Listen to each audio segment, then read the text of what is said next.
মিথ্যা। এই দেশকে এই 54 বছরে যে রন্ধ্রে রন্ধ্রে দুর্নীতি, দুঃশাসন, সন্ত্রাস, এক কথায় মায়ের কোল সন্তান হারা হওয়া, এটা পরিবর্তনের জন্যই আমরা রাস্তায় নেমেছিলাম, আমরা মানুষকে আশ্বস্ত করেছিলাম।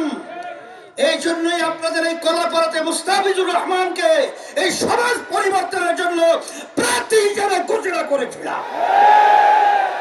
সেই হিসাবে যদি মুস্তাফিজুর রহমান আজকে আপনাদের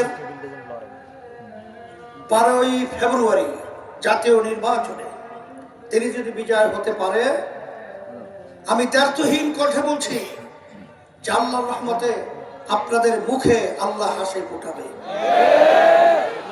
আর সাথে সাথে আমি কারো বিরুদ্ধে না বলে আমি এতটুকু বলবো যে আমাদের মুস্তাফিজ ভাই বলেছেন তুমি তোমার নিজের ইতিহাস দেখো। আমি বলবো আপনাদের চেহারা আয়নার সামনে দেখেন। নমরুদের মাস্টার থেকে নাই, সাদ্দামের মাস্টার থেকে নাই, আর জালেমদের দুর্নীতিবাজদের মাস্টার টিকবে না।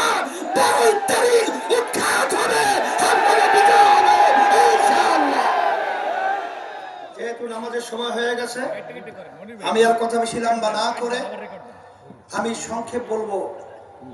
আর কয়েকটা দিন বাকি, যদি এই ভালো লোকটাকে ইসলামের পক্ষে হাত পাখাকে বিজয় করতে হয়, রুটিন পরিবর্তন করতে হবে। রাত্র দিনকে রাত্র দিন বলা যাবে না। আমার ভাইদের কাছে যেতে হবে, আমার মা বোনদের কাছে দাওয়াত পৌঁছাতে হবে এবং হাত পাখাকে মুস্তাফিজ ভাইকে বিজয় করার জন্য